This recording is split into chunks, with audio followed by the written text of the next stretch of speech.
Hi everyone, this is chapter 4, Criterion Measures.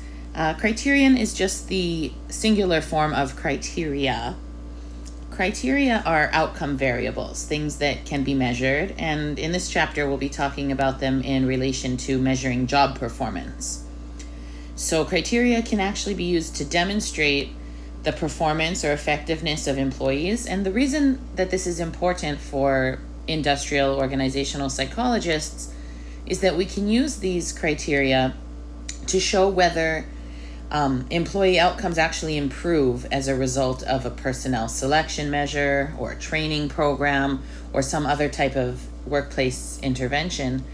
We actually can measure the dependent variable. We can measure their work performance to see if it improves. For example, if an industrial organizational psychologist can show that job applicants who get a high score on a selection test actually perform better on the job, that shows that the selection test is a good one and it should be used. But we need to create those measurement criteria in order to show that the employees actually perform better on the job. Before we delve into all the different types of actual criteria, let's look at the difference between conceptual and actual. A conceptual criterion is an abstract idea. It tells you about the essence of the job and we cannot measure it directly. For example, a factory manager may need to keep things running smoothly in the factory. But this isn't something you can measure. There's no number associated with keeping things running smoothly in the factory. It's just the general idea. So we need to create actual criterion. We need to create an actual criterion to measure the conceptual criterion. And these actual criteria are things that can be measured. It's a real performance measure. For example, high factory employee satisfaction ratings. Maybe the employees who work under you provide high satisfaction ratings. That's something that can be measured. However, actual criteria always have some degree of unreliability or measurement error. And we'll talk about how we can fix those issues or deal with those issues later on in the chapter. So let's just review. The conceptual criterion is a criterion that describes the essence of the job. As you can see, Chandler's saying that the cushions are the essence of the chair, and the conceptual criterion describes the essence of the job. The actual criterion is something that can be measured. Here, Chandler's talking about the WENUS, which stands for Weekly Estimated Net Usage Statistic. This is an actual criterion, something that provides a number that can be measured to see how performance is going.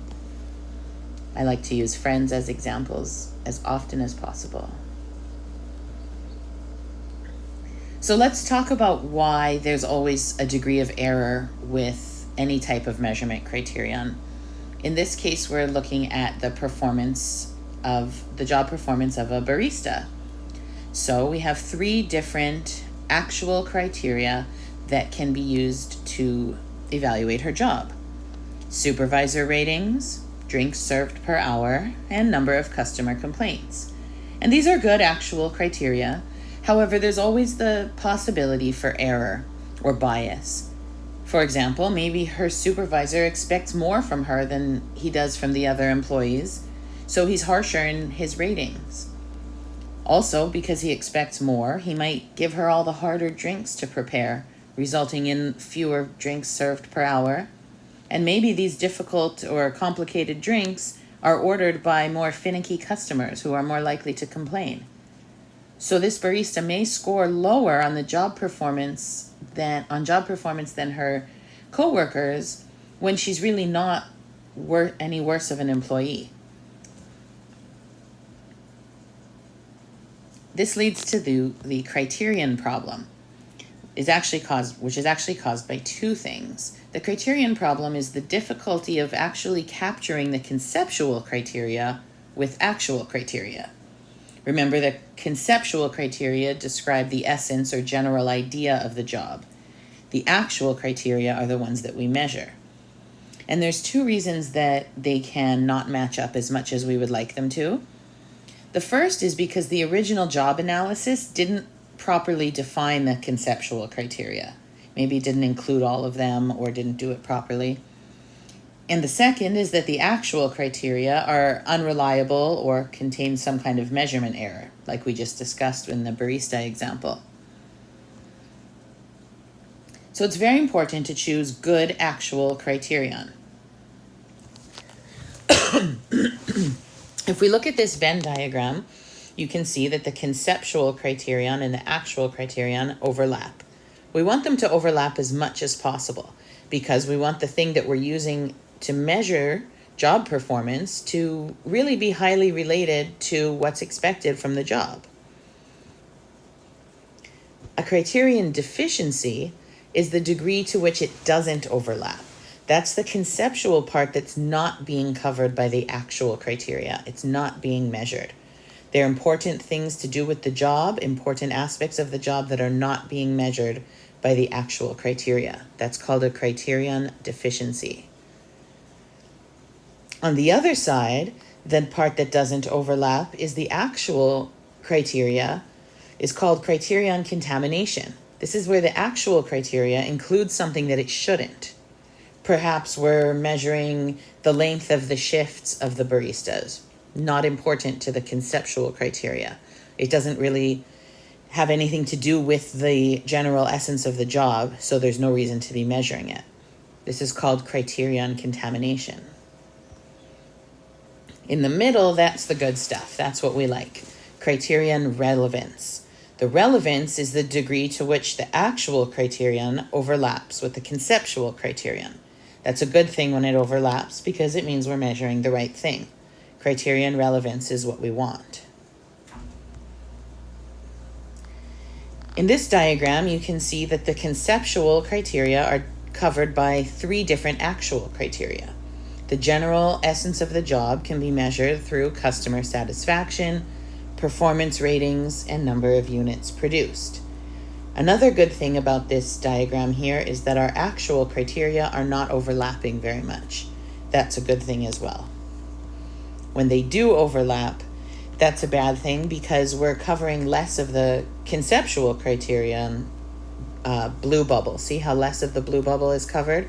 Because those red ones are all stacked on top of each other, overlapping when they don't need to be.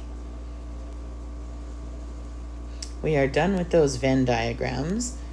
Let's talk about a couple more small topics related to measurement criteria. First is dynamic criteria. This is the concept that performance for an individual employee may change over time. If their performance changes over time, we may need to change the way that we measure it.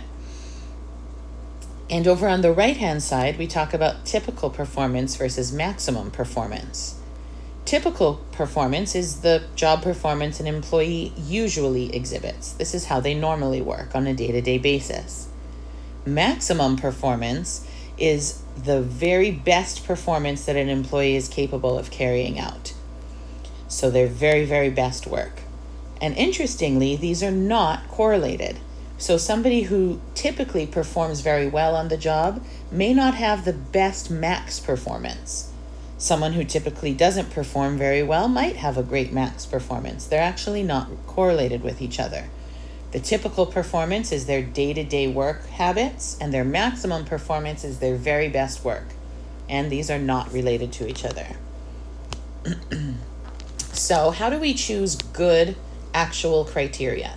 Remember, the actual criteria or the measurement criteria that we're really going to measure when conducting a job performance analysis. So there's 3 questions we need to ask ourselves when we're choosing our actual criteria.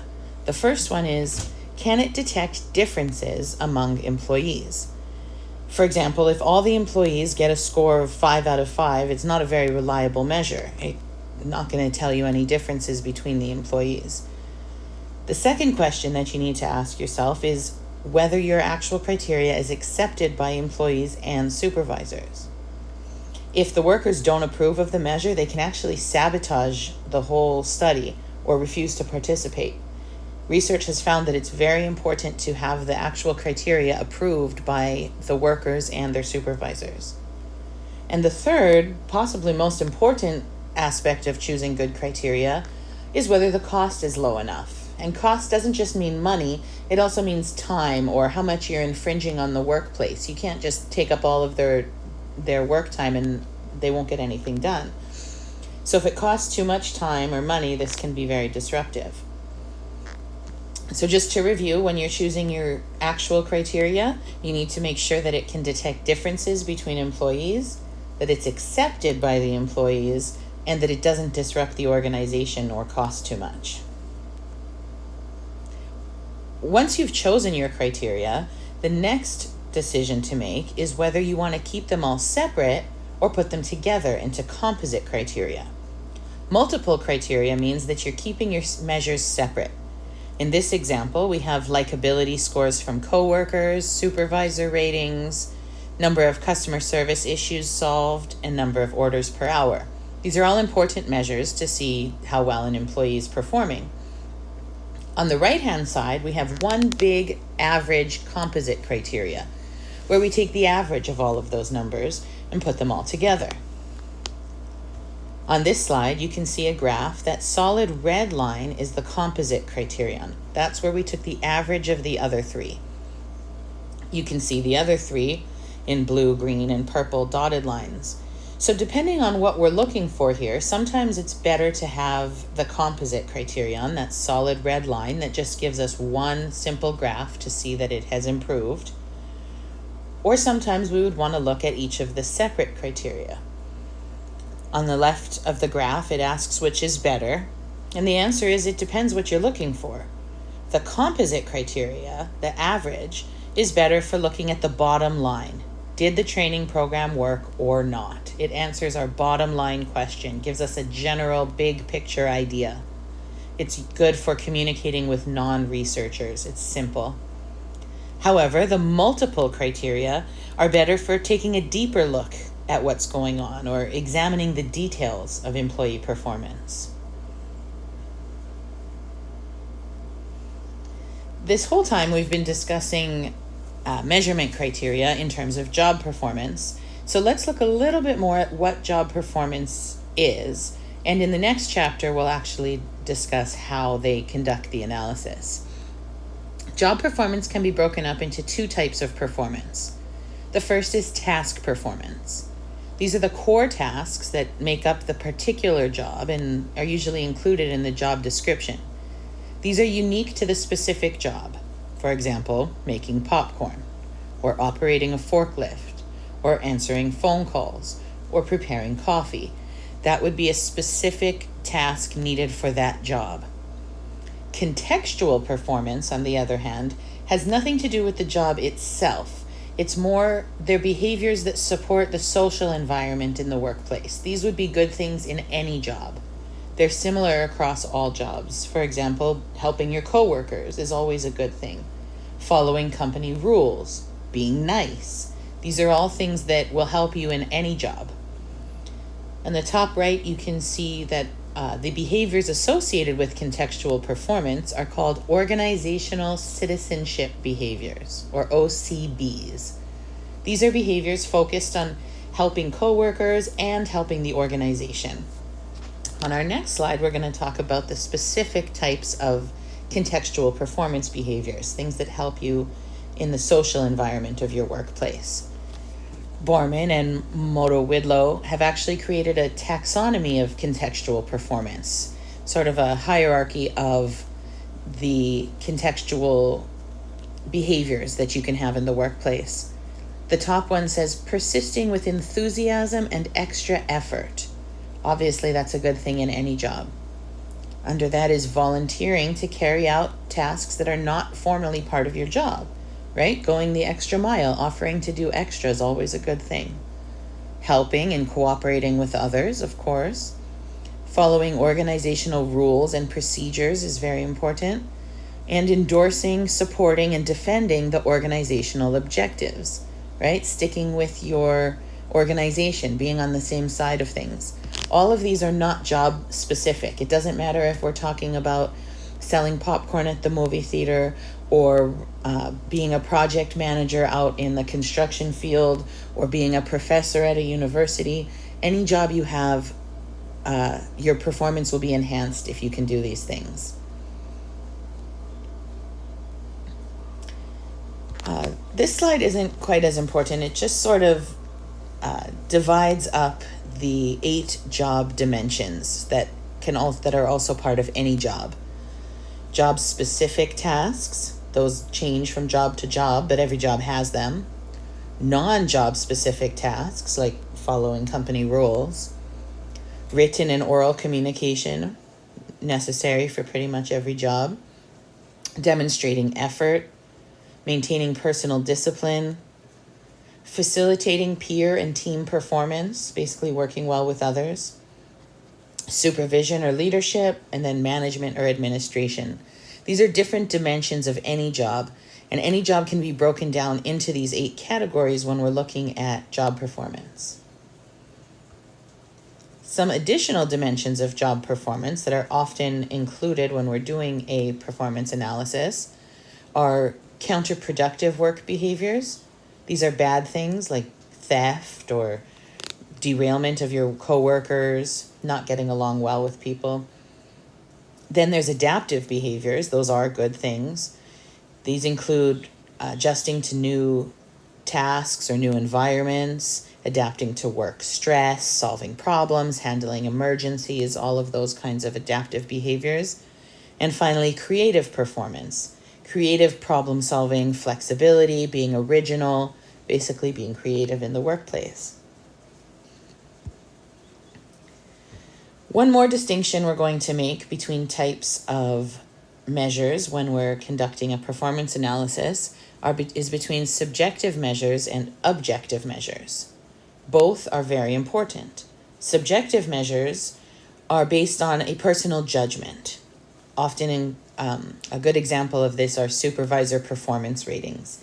Subjective doesn't mean it's bad, but we need to remember that subjective ratings do have their shortcomings because they're based on personal opinions or judgments. Objective measures are actual numbers, they're facts. They're not based on the judgments of others.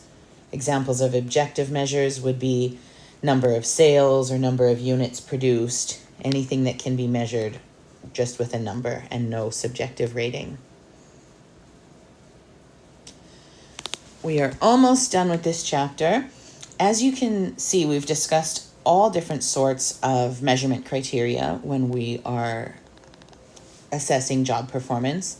And overall, there is no best way to measure job performance. You cannot just measure one way. Some common criteria that are used when we're conducting performance analyses include sales figures, number of units produced, absenteeism, tardiness, employee turnover, numbers of customer complaints or theft. But these all have their shortcomings. So really the best solution is to include several criteria. We want to cover the conceptual criterion with multiple actual criteria that we can measure in the workplace. Last slide before we go on to our review. We'll quickly discuss some of the new trends going on today in measurement criterion. The first one is employee adaptability. As we discussed in previous chapters, jobs and technology are changing really, really quickly these days. So being adaptive in the workplace is very important. That's something that's being focused on a lot more these days, is how adaptive the employees can be. Secondly, research has found that it's important to look at criteria on an organizational level, not just at individual employee criteria. If we're looking at things like training programs or selection procedures, it's important to look at the organization as a whole in addition to the individual employees. And finally, industrial organizational researchers are really using a lot of big data these days. Makes it very easy to study a lot of people at one time and to get a lot of information at one time. Some big data that can be used for job performance analysis includes number of keystrokes or the time you're logged into your computer, the email response time. These are all things that can be easily collected off of employees' computers and analyzed without really disrupting anybody's workday. All right, chapter review. I know this has a lot, but this is a good thing to keep open during your quiz because there's a lot of information on here and you can use it as reference if you need to. I'll start at the very top. Criteria are outcome variables. They're things that you can measure to evaluate something. And in this chapter, we discuss the various types of criterion used to evaluate job performance. The conceptual criterion describes the essence of the job and cannot be measured. An actual criterion is something that you can actually measure, like units produced. There's no such thing as a perfect criterion because there's always issues with unreliability, error, bias, etc.